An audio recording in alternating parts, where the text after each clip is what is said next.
Two division leaders face off in a 3-game series. One team is heading on down the highway, and another team doesn't go far at all for its new coach. Plus, Don Cherry sightings? It's obvious. Everyone approves of today's ECHL week.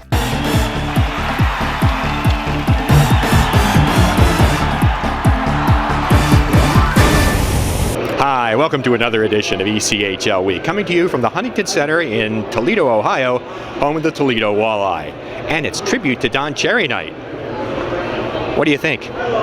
Toledo and the Utah Grizzlies are doing battle this weekend. Two first-place teams in opposite conferences. Let's see what happens.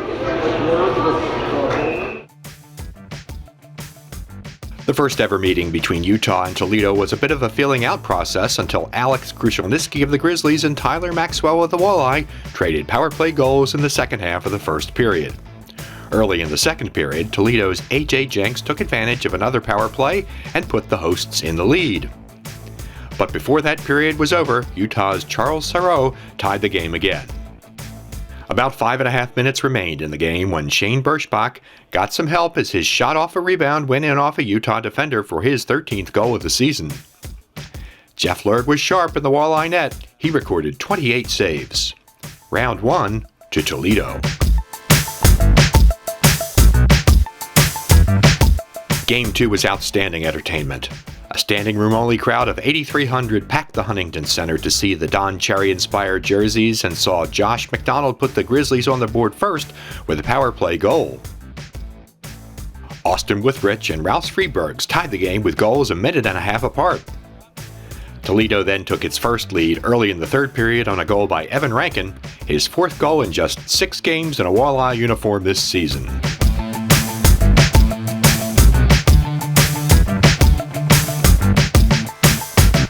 But the rest of the night belonged to the Grizzlies. A pair of defensemen, Eric Knodel and Mark Canton, helped Utah take the lead.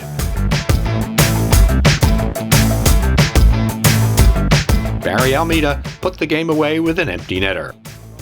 Ryan Farragher stopped 11 of 12 third-period shots and earned the win in goal. Round 2 to Utah. The rubber game of the weekend series featured more back-and-forth play. Toledo struck first this time with goals by Withrich and Zach Nastasiuk in the first period.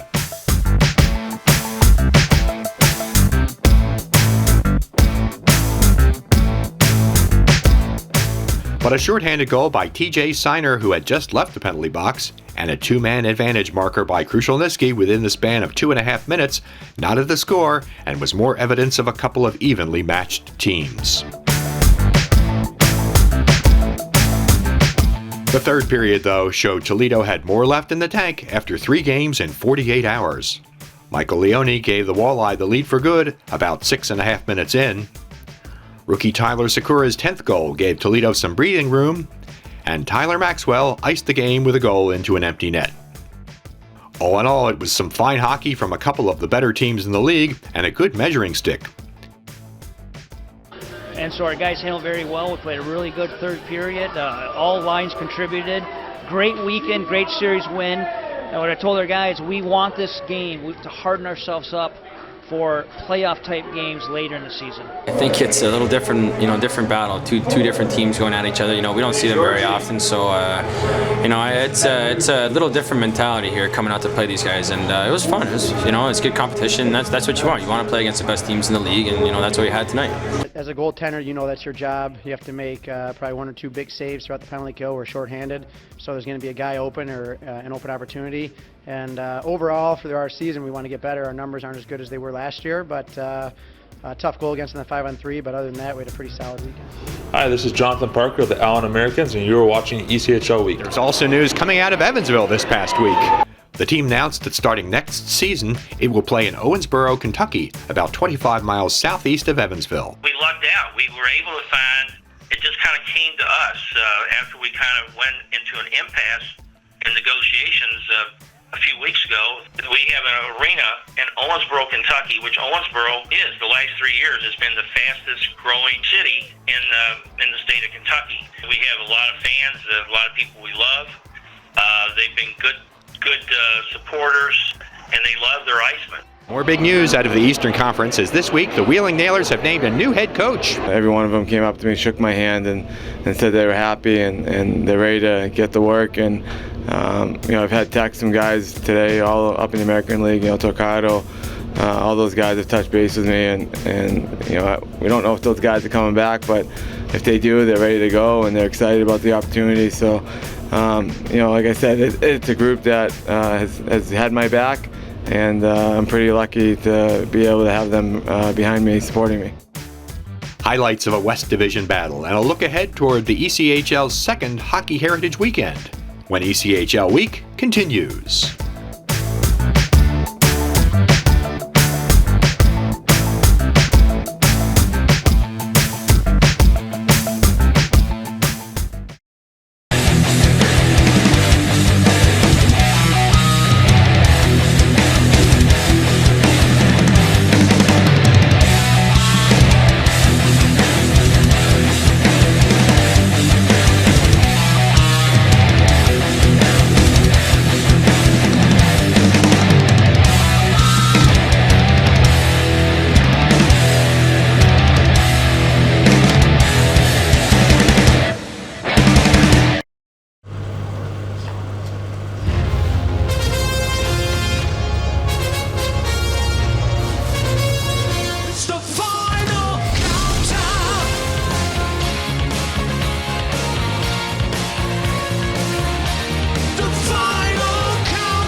If you're the band Europe, you love a final countdown. It's what you do. If you want to save 15% or more on car insurance, you switch to Geico. It's what you do.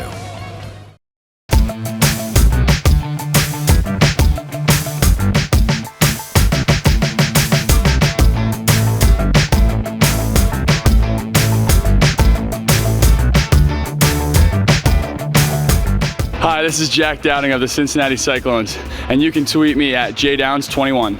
Time once again for our highlight game of the week.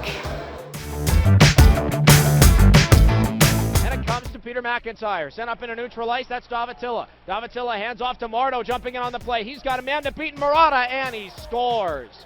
And 4:25 to go in the first period, trailing 1-0. Here comes Daryl Booten with fortuitous bounce. He rips a shot, and he scores. It's a power play goal 2 nights in a row for Daryl Bootlin, and when Chief lost it, swooping in though is Schofield to try and play the puck. Now up to the blue line, James Melendi has it. Tight ropes, DDD pass, Jude Favel throws towards the net, score! It's the power play goal! Benjamin Jude Favel, welcome to Rapid City. And he plays it to Melendi, Stefanovic settles it with his backhand. Stefanovic, Schofield the shot, score! It's the power play goal! Daniel Barchuk gets the deflection, and with 52 left in the game, we're tied. 2-2 is the score between the Eagles and the Rush. Everett Sheen with the puck. He breaks all three lines, takes it to the near wall. Now behind the net, half lap around the zone, looks for an option in front, had a man, and they score. Johnny Lazo.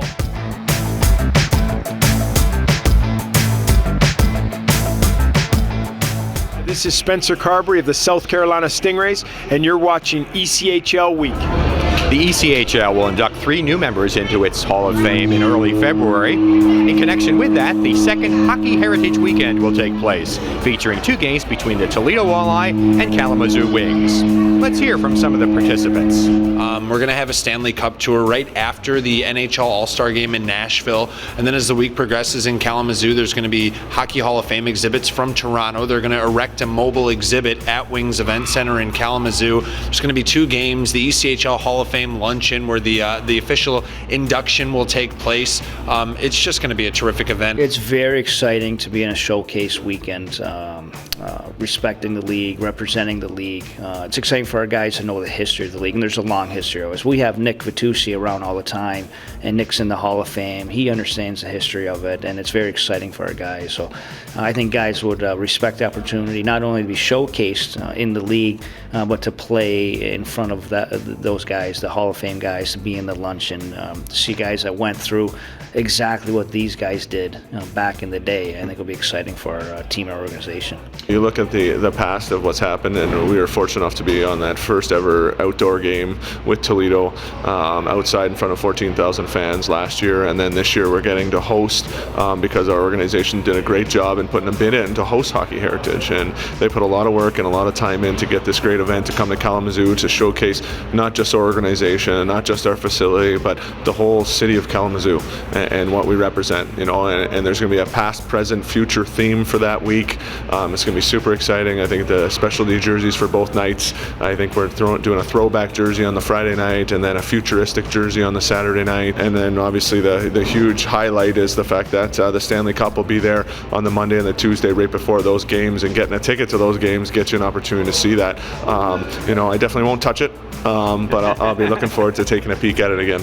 Yeah, it's going to be fun. I think we're going to be wearing special jerseys for those 2 games as well, and I think there's a few good names that are going to be inducted to the Hall of Fame. So it's good. I mean, the ECHL, like I said, is growing, and there's just like the Winter Classic last year. They're just like every year they're coming out with something new, and it's going to be fun. We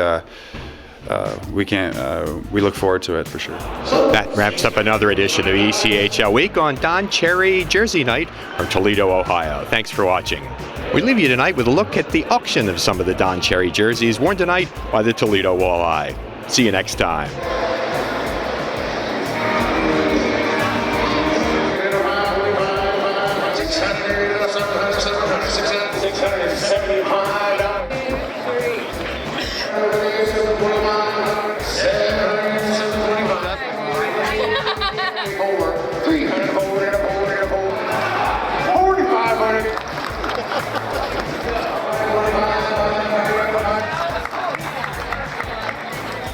Yeah. 75, 3, 5, 6, 7, 6, 7, 6, 7.